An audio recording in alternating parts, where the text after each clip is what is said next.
जय हिंद दोस्तों। तो रेलवे ग्रुप डी का भी एग्ज़ाम चल रहा है और जिस हिसाब से रेलवे भी फास्ट एग्ज़ाम ले रही है, तो जैसे ही रेलवे ग्रुप डी का एग्ज़ाम ख़त्म होगा और फिजिकल होगा तो आपको डॉक्यूमेंट के लिए बहुत ज़्यादा टाइम मिलेगा नहीं। तो अभी से जान लीजिए कि आपको डॉक्यूमेंट वेरिफिकेशन में कौन कौन सा डॉक्यूमेंट चाहिए और वो जो डॉक्यूमेंट होगा वो कितना पुराना चाहिए होगा। और अगर फॉर्म भरते टाइम या किसी डॉक्यूमेंट पे नाम, पिता का नाम, माता का नाम अगर गलत हो गया हो तो क्या आपको रिजेक्ट कर दिया जाएगा। तो चलिए वीडियो को शुरू करते हैं और जानते हैं कि कौन कौन सा डॉक्यूमेंट लगेगा वेरिफिकेशन में, कितना पुराना चाहिए होगा और अगर कुछ गलती हो गया हो तो वो उसका क्या होगा। तो पहले सबका देख लेते हैं कि सबको एक मोटा मोटी कितना डॉक्यूमेंट चाहिए, फिर देखेंगे कि जनरल को क्या चाहिए, ओबीसी को क्या चाहिए, एससी एसटी को क्या चाहिए, पीडब्ल्यूडी को क्या चाहिए और एक सर्विसमैन को क्या चाहिए। तो पहले सबका देखते हैं। तो पहले देखिए, मैट्रिकुलेशन या हाई स्कूल का एग्जामिनेशन सर्टिफिकेट चाहिए। तो हाई स्कूल का जो है मैट्रिक का आपका जो सर्टिफिकेट है और जो मार्कशीट है वो लगेगा। फिर दूसरा है एनसीवीटी या एससीवीटी सर्टिफिकेट, यानी कि जो आईटीआई आपने किया है और अगर आपने डाला है तो आपको आईटीआई का सर्टिफिकेट लगाना होगा। तीसरा है आपको देखिएगा एससी एसटी सर्टिफिकेट। फिर है एससी एसटी सर्टिफिकेट उनके लिए जो एससी एसटी में बाद में बता दूंगा। फिर है OBC non creamy layer certificate. फिर है नॉन क्रीमी लेयर डिक्लेरेशन, एक फॉर्म होगा डिक्लेरेशन का जिसमें आपका साइन, आपके पिताजी का साइन होगा और ये डिक्लेयर कीजिएगा कि मैं ओबीसी नॉन क्रीमी लेयर से हूँ। फिर है income certificate for waiving examination fee for economical backward class. तो जिन्होंने ईवीसी से भरा था तो उनको ये लगेगा, जिनका 250 रुपया लगा है फॉर्म भरने में, जिनको 500 रुपया नहीं लगा है तो उनको ईवीसी का सर्टिफिकेट लगेगा। फिर original discharge certificate for ex serviceman, तो जो एक्स सर्विसमैन होंगे उनको जो है ओरिजिनल डिस्चार्ज सर्टिफिकेट लगेगा। फिर photocopy of both side of Aadhaar card, तो आधार कार्ड का जो है दोनों साइड का आपको फोटोकॉपी लगेगा। फिर medical certificate for person with डिसएबिलिटीज, यानी जो पीडब्ल्यूडी में होंगे, जो विकलांग कोटा में होंगे उनको विकलांगता वाला सर्टिफिकेट देना होगा। फिर NOC from serving employ with date of appointment, तो एनओसी लगेगा उनका जो अभी सर्विस में हैं, जो भी कहीं सर्विस में है तो उनको एनओसी देना पड़ेगा। NOC from serving defence personnel, जो डिफेंस में है उनको भी एनओसी देना पड़ेगा अगर कहीं सर्विस कर रहे हैं तो। Minority community declaration on non judicial stamp paper, तो जो माइनॉरिटी कम्युनिटीज़ होंगे उनको माइनॉरिटी सर्टिफिकेट लगाना होगा, जैसे अगर कोई मुस्लिम है, सिख हैं, ईसाई हैं तो। गैजेट नोटिफिकेशन ये कोई ख़ास नहीं है। फिर receipt of payment if made through a challan at SBI branch, अगर आपने एसबीआई के चलान के थ्रू फॉर्म भरा था तो उसका रिसिप्ट चाहिए आपको, और अगर आपने ऑनलाइन भरा था तो कोई दिक्कत नहीं है।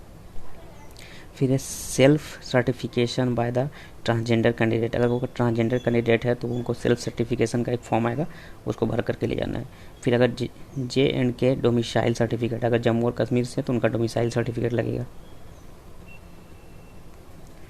आगे है डिक्री ऑफ डाइवोर्स, अगर आप judicial separation from the complement court of, एक तरह से इसमें कह सकते हैं कि अगर आपने डाइवोर्स लिया है तो उसका जो है कि एफिडेविट लगेगा, और या फिर जो भी आपको डाइवोर्स मिलने के बाद कोई सर्टिफिकेट मिला होगा तो वो लगेगा।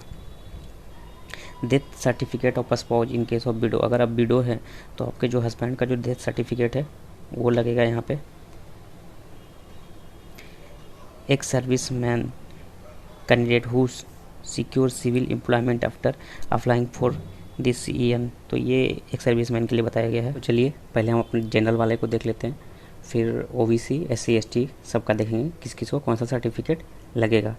तो अगर आप जनरल में हैं तो सबसे पहले आपको मैट्रिक का मार्कशीट और सर्टिफिकेट लगेगा। फिर सर्टिफिकेट लगेगा आपको ITI का, आपको SC ST सर्टिफिकेट नहीं चाहिए, OBC सर्टिफिकेट नहीं चाहिए, नॉन क्रीमी लेयर सर्टिफिकेट नहीं चाहिए, और ये इनकम सर्टिफिकेट ये नहीं चाहिए आपको। Original discharge certificate for ex serviceman, अगर एक्स सर्विसमैन है तो ये लगेगा, अगर नहीं है तो नहीं लगेगा। Photocopy of both side of Aadhaar card ये लगेगा। Medical certificate for person with disabilities, तो अगर PWD में है, विकलांग में है, तो ये लगेगा, नहीं तो नहीं लगेगा। NOC फ्रॉम सर्विंग एम्प्लॉयमेंट, अगर आप कहीं जॉब कर रहे हैं तो इसका NOC लगेगा, नहीं तो नहीं लगेगा। अगर आप डिफेंस में जॉब कर रहे हैं तो इसका NOC लगेगा, नहीं तो नहीं लगेगा। फिर है माइनॉरिटी कम्युनिटी डिक्लेरेशन, अगर आप माइनॉरिटी कम्युनिटी में से हैं तो लगेगा, और अगर माइनॉरिटी में से नहीं है तो नहीं लगेगा। फिर आगे देख लेते हैं।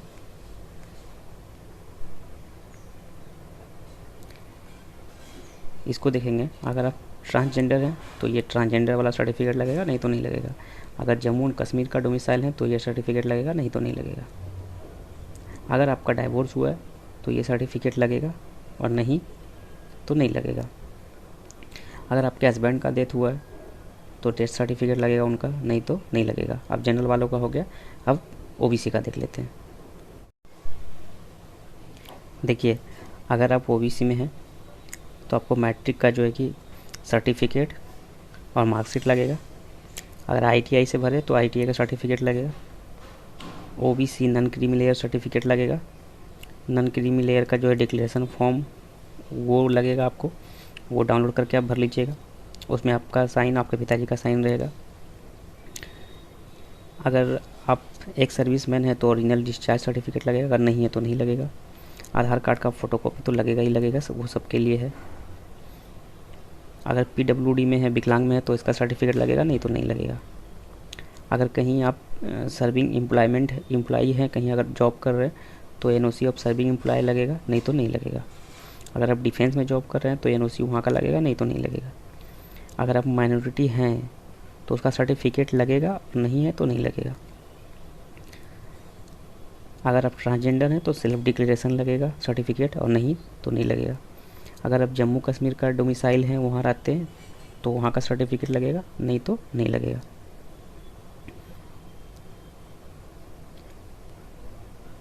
और आपके अगर हस्बैंड का डेथ हो गया हो या फिर आपका डाइवोर्स हो गया हो तो डेथ सर्टिफिकेट और डाइवोर्स सर्टिफिकेट लगेगा। ये हो गया आपको OBC के लिए। अब देख लेते हैं SC ST के लिए।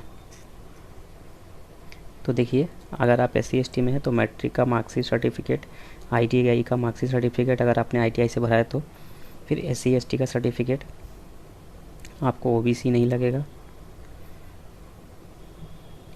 अगर आप कहीं से एक सर्विसमैन थे तो आपको इसका सर्टिफिकेट लगेगा, नहीं तो नहीं लगेगा। फ़ोटोकॉपी, आधार कार्ड का फ़ोटोकॉपी लगेगा। अगर PWD में है तो PWD का आपको सर्टिफिकेट लगेगा, नहीं तो नहीं लगेगा। अगर आप कहीं सर्विंग एम्प्लॉय हैं तो उसका NOC चाहिए, नहीं तो नहीं लगेगा। अगर आप माइनॉरिटी में है तो उसका सर्टिफिकेट चाहिए, अगर माइनॉरिटी में नहीं है तो नहीं लगेगा। अगर आप ट्रांसजेंडर हैं तो सेल्फ डिक्लेरेशन लगेगा ट्रांसजेंडर का, नहीं तो नहीं लगेगा। और जम्मू कश्मीर का अगर निवासी है तो वहाँ का सर्टिफिकेट चाहिए, नहीं तो नहीं चाहिए। और फिर वही बच गया, अगर आपके हस्बैंड का डेथ हो गया है या फिर आप डाइवोर्सी हैं तो वो सर्टिफिकेट लगेगा, अगर ऐसा नहीं है तो कोई सर्टिफिकेट नहीं लगेगा।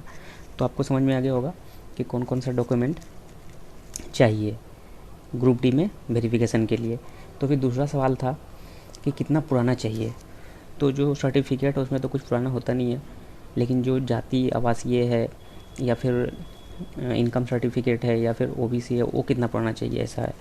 तो देखिए, जो आपका जाति प्रमाण पत्र है वो आप 1 साल पुराना तक दे सकते हैं। जाति जो है 1 साल पुराना तक दे सकते हैं। OBC वगैरह SC ST का जो भी सर्टिफिकेट है वो आपको 1 साल पुराना दे सकते हैं, 1 साल पुराना तक।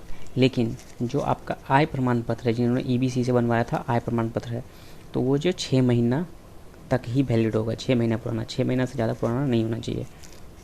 ठीक है। अब तीसरा सवाल था कि अगर आपका नाम, आपके पिताजी का नाम फॉर्म भरते टाइम कुछ गलत हो गया हो तो क्या होगा।